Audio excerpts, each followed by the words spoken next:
Philosophy. हाँ, शब्द सुनते ही थोड़ा भारी भरकम लगता है ना। लेकिन अगर मैं कहूँ कि ये फिलॉसफी असल में अब तक की सबसे कमाल, सबसे अनबिलीवेबल कहानी है। एक ऐसी कहानी जिसकी शुरुआत होती है 4.5 अरब साल पहले सितारों की धूल से, और जो खत्म होती है एक बहुत ही पर्सनल, बहुत ही इंसानी सवाल पर, मैं कौन हूँ। आइए साथ चलिए इस गजब के सफर पर और इसे परत दर परत खोलते हैं। चलिए इस कहानी की शुरुआत करते हैं इन पंक्तियों से। सर्वेश्वर दयाल सक्सेना की ये कविता ना हमें सीधे हकीकत से रूबरू कराती है। बड़े बड़े आइडियाज, फिलॉसफी, विचारधारा, इन सबसे पहले एक बहुत ही बेसिक, बहुत ही बुनियादी जरूरत होती है। और वो जरूरत, वो इस कविता के दिल में छिपी है। देखिए, इसका सबक ना बहुत सीधा है, बहुत सच्चा। फिलॉसफी या दर्शन, ये भरे पेट और खाली वक्त की खोज है। जब पेट भरा हो तभी दिमाग में अस्तित्व, न्याय और भगवान जैसे बड़े बड़े सवाल आते हैं। मतलब गहरा सोचना, चिंतन करना, ये एक तरह की लग्जरी है ना। ये एक ऐसा फल है जो तभी उगता है जब जिंदगी की जड़ें मजबूत हों, जब बेसिक ज़रूरतें पूरी हो चुकी हों। तभी तो दिमाग को फुर्सत मिलती है आसमान की तरफ देखने की और पूछने की कि भाई आखिर ये सब है क्यों। तो सवाल ये है कि सोचने समझने की यह आज़ादी हमें मिली कैसे। इसके लिए ना हमें टाइम में एक बहुत ही लंबी छलांग लगानी पड़ेगी, अरबों साल पीछे। जरा इस टाइमलाइन पर नजर डालिए। 4.5 अरब साल पहले हमारी धरती बनी। फिर करीब 1 अरब साल बाद यहाँ पहली जिंदगी पनपी।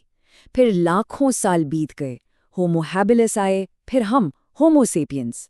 और फिर सिर्फ कुछ हजार साल पहले, 600 ईसा पूर्व के आसपास, पहले दार्शनिक आए।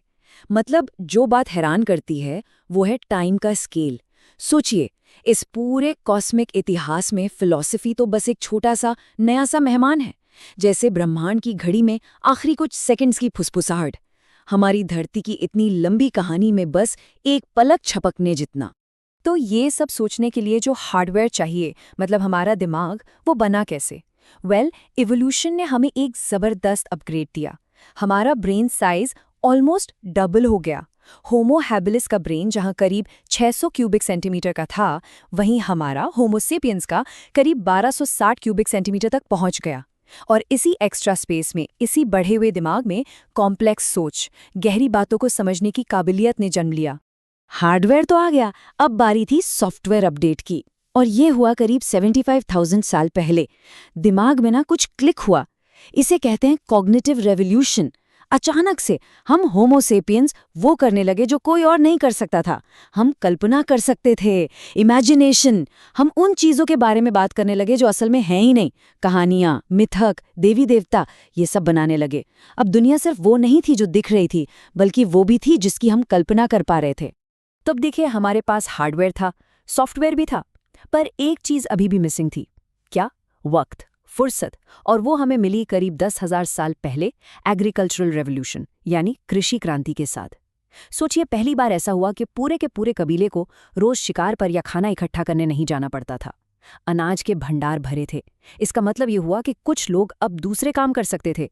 कोई कारीगर बन गया, कोई पुजारी, और कुछ लोग वो बस बैठकर सोच सकते थे। तो अनाज की ये बचत असल में वक्त की बचत बन गई। और इसी खाली वक्त में, इसी फुर्सत में फिलॉसफी ने जन्म लिया। तो चलिए, अब हमारे पास कल्पना करने वाला दिमाग भी है और सोचने के लिए वक्त भी। तो हमने सोचना क्या शुरू किया? ये बहुत दिलचस्प है। दुनिया के अलग अलग हिस्सों में सच की तलाश ने दो अलग अलग रास्ते पकड़े। दो अलग अलग नजरिए, या कहूँ देखने के दो अलग अलग तरीके। भारत में इसे कहा गया दर्शन, जो दृश्य शब्द से बना है। इसका मतलब है देखना। लेकिन सिर्फ इन आंखों से नहीं, बल्कि उन गहरी सच्चाइयों को देखना, उन्हें महसूस करना जो दिखाई नहीं देती।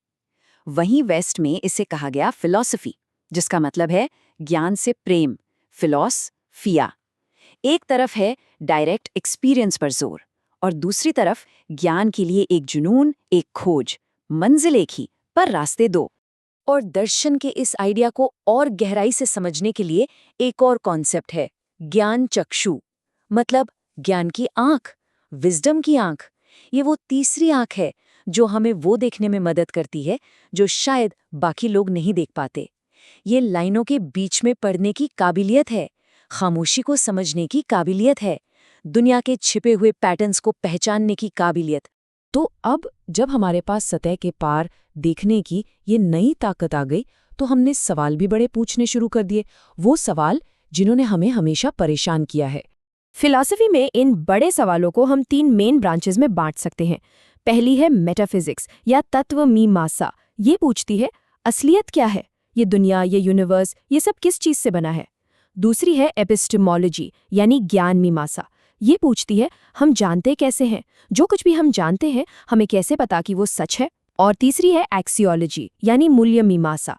ये वैल्यूज के बारे में है कि अच्छा क्या है, बुरा क्या है, खूबसूरती क्या है, हमें अपनी जिंदगी जीनी कैसे चाहिए।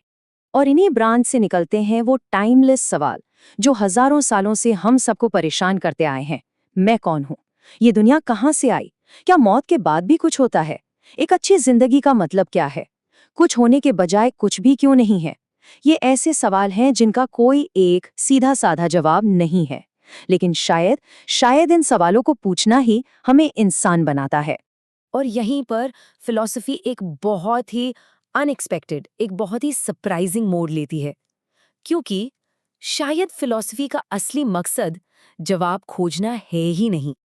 महान दार्शनिक सोक्रेटिस ने एक कमाल की बात कही थी, मैं बस एक ही बात जानता हूँ और वो ये कि मैं कुछ नहीं जानता। अब ये कोई दिमागी आलस नहीं है, बल्कि ठीक इसका उल्टा है। ये एक तरह की विनम्रता है, ह्यूमिलिटी है। ये मानना कि ये जो यूनिवर्स है ये हमारी छोटी सी समझ से कहीं कहीं ज्यादा बड़ा और कॉम्प्लेक्स है। तो ये जो फिलॉसफी का सफर है ना, ये हमें एक सिंपल इग्नोरेंस, मतलब मुझे नहीं पता वाली स्टेज से एक एनलाइटेंड इग्नोरेंस की तरफ ले जाता है। मतलब अब हमें ये पता है कि हम कितना कुछ नहीं जानते। हम अपनी नॉलेज की सीमाओं को, उसकी लिमिट्स को समझने लगते हैं। हो सकता है कि हमें सारे जवाब कभी ना मिले, लेकिन हम कहीं बेहतर सवाल पूछना सीख जाते हैं। और जानते हैं, कभी-कभी एक अच्छा सवाल एक आसान से जवाब से कई ज्यादा कीमती होता है। तो हम एक आखिरी सवाल पर आकर रुकते हैं। अगर मंजिल जवाब ढूंढना है ही नहीं, तो फिर इस पूरे सफर का मतलब क्या है? हम ये सवाल पूछते ही क्यों रहें? शायद असली मकसद जवाब खोजना नहीं है। असली मकसद है उस सवाल को पूछने की हिम्मत करने वाला इंसान बनना। इस पर सोचिएगा जरूर।